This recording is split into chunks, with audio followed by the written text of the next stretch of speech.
क्या बात है बहू, सोई नहीं? नींद नहीं आई क्या रात में? हाँ नाना माँ जी, मैं सोई थी, बस नहाकर मैंने पूजा कर दी। आपके लिए नाश्ता बना दूं? सास जो बस 2 मिनट पहले सोकर उठी थी। अरे नहीं नहीं, अभी इतनी जल्दी खाना? मैं जरा वॉशरूम जा रही हूँ। सास वॉशरूम से बाहर आती है कि बहू हाथ में चाय लेकर खड़ी होती है। माँ जी चाय। हाँ जरा मुंह तो पोंछ लूं। माँ जी ये लीजिए, मैं पोंछ देती हूँ। बहू जल्दी से अपने पल्लू से सास का मुंह पोंछ देती है। अरे बहू देख, इतना करने की कोई जरूरत नहीं है, मुझे आदत नहीं है इन सब चीजों की। तभी वहां बेटा आ जाता है। अरे रागिनी, क्या चल रहा है सास बहू के बीच? माँ डरा कर रखना अभी से, नहीं तो हाथ से निकल जाएगी। बेटा तो बेचारा मजाक कर रहा था, लेकिन रागिनी को बात दिल पर लग गई। नहीं नहीं, मैं कहीं नहीं निकलूंगी, जाऊंगी भी तो सासू माँ से पूछकर। वैसे आज ना माँ का जन्मदिन है, पर मैंने उन्हें विश तक नहीं किया। माँ जी आप बोलिए तो मैं विश कर दूं? नहीं तो कोई बात नहीं, मैं नहीं करती विश भी माँ को।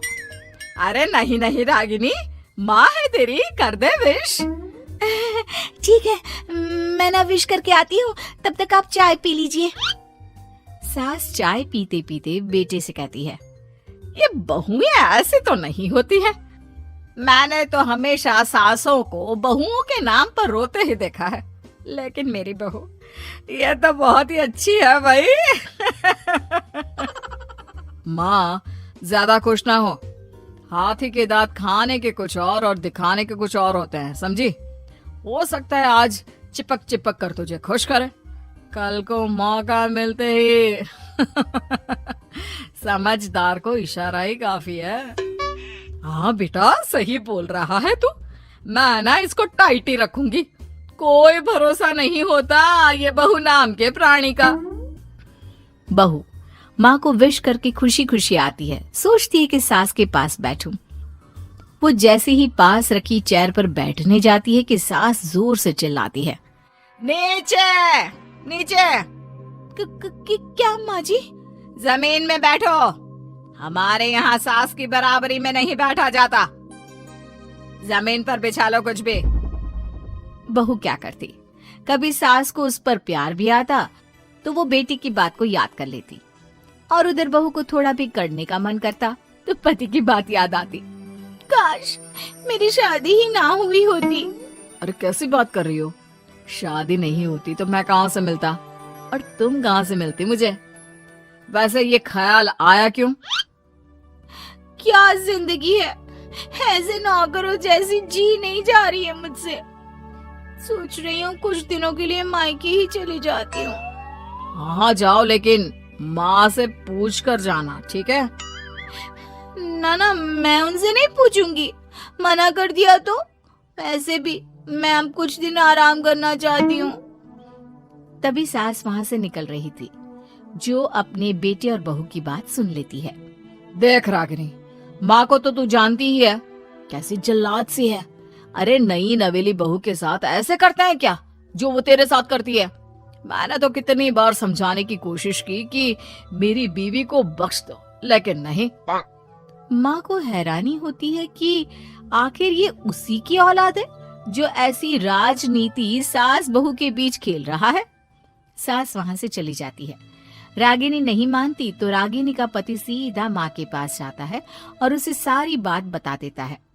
देख माँ, ठीक है ना, वो जाना चाहती है तो जाने दे, लेकिन बोल देना कि 2 दिन में वापस आ जाए। अरे बेटा 2 दिन क्यों, जब से शादी हुई है घर में लगी रही है, बच्ची ही तो है, जाने दो जब तक मन है।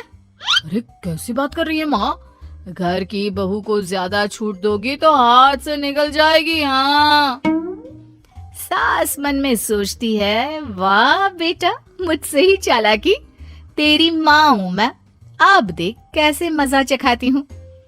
नहीं नहीं बेटा, इस बार मैं तेरी कोई बात नहीं सुनूंगी। वैसे भी तेरे बोलने पर अब तक बहू के साथ बहुत कुछ गलत कर दिया है मैंने। बहू भी सास और पति की बात सुन रही होती है। मेरे कहने पर? वाह माँ वाह, मैंने तो तेरे भले के लिए कहा था। और माँ वो नहीं रहेगी तो घर का काम तुझे करना पड़ेगा। सास है तू, भूल गई क्या? मुझे ये नहीं पता कि मैं सास हूँ या नहीं, पर तेरी माँ जरूर हूँ। याद है मुझे, बहू मेरा कितना ख्याल रखा करती थी, लेकिन तेरे भड़काने पर मैंने मासूम बच्ची के साथ क्या क्या किया। और रहा सवाल काम का, तो कौन सा तेरे बचपन से वो पाल रही है तुझे? मैं ही तो खाना बनाती थी ना। तू ना घर की ज्यादा चिंता मत कर बेटा। बहू सास के पास आती है और मायके जाने के लिए पूछती है। हाँ हाँ जा बहू, और जितनी मर्जी उतना रह ले। मन भर जाए तो अपने घर वापस आ जाना, ठीक है? पास खड़े पति को न जाने क्या सोचता है। हाँ हाँ माँ आ जाएगी। तू तो ऐसे बोल रही है जैसे वो कभी आएगी ही नहीं। वैसे तेरे तो अब मजे है। क्यों क्यों ऐसा क्या बहू मेरा चैन छीन रही थी? वैसे तुझे हो क्या गया है बेटा? तेरी बात तो मेरी समझ में ही नहीं आ रही। अरे जाना है तो तू भी चला जा बहू के साथ। नहीं नहीं, मैं अकेले ही जाऊंगी। मुझे नहीं चाहिए ये, बिल्कुल नहीं। मैं जा रही हूँ। देखा माँ कैसे बोल रही है ये। अरे जाने दे बेटा, कोई बात नहीं। अकेले जाने का मन है तो जाने दे। जा बेटी। वैसे भी इसके बोलने पर मैंने बड़े गलत व्यवहार किए तेरे साथ। मैं ना ऐसी सास नहीं हूँ। तू जा। मैं तो सोच रही थी कि तुझे भी आराम की जरूरत है, और इस घर में तो तू कभी चैन से रह ही नहीं पाएगी। हाँ माँ जी, आज तक तो सास बहू की पॉलिटिक्स सुनी थी, लेकिन ये बेटे और पति की राजनीति समझ में नहीं आ रही। अरे कैसी बात कर रही हो रागिनी? मैंने क्या कर दिया? क्या कर दिया? वो तो छोड़ ही दे बेटा, क्योंकि हम दोनों समझ गए हैं। लेकिन सवाल ये है कि क्यों किया? हाँ और क्या, हर कोई घर में शांति चाहता है, माँ और बीवी के बीच में तालमेल चाहता है, लेकिन आप? हाँ बेटा, बहू तो बेटी की तरह रह रही थी और मैं माँ की तरह। फिर तूने क्यों आग लगा दी दोनों के बीच? वो तो अच्छा है कि मैंने तेरी और बहू की बात सुन ली, तो तेरा असली चेहरा सामने आ गया। देखिए, अब तुम लोगों के आगे मेरी हकीकत सामने आ ही गई है तो मैं बता देता हूँ। वो क्या है ना, मुझे डर लगता था कि ये रागिनी अपनी अच्छाई से तुझे मुझसे छीन ना ले। तुझे बेटी का शौक भी था। बहू में तुझे बेटी मिल जाती तो मुझे कम प्यार करती, और उससे ज्यादा, बस इसीलिए। वाह, आपका डर मेरी जिंदगी नर्क बना रहा था। मैं तो चली गोवा रिलैक्स करने। सासू माँ, 2 टिकट है, चले क्या?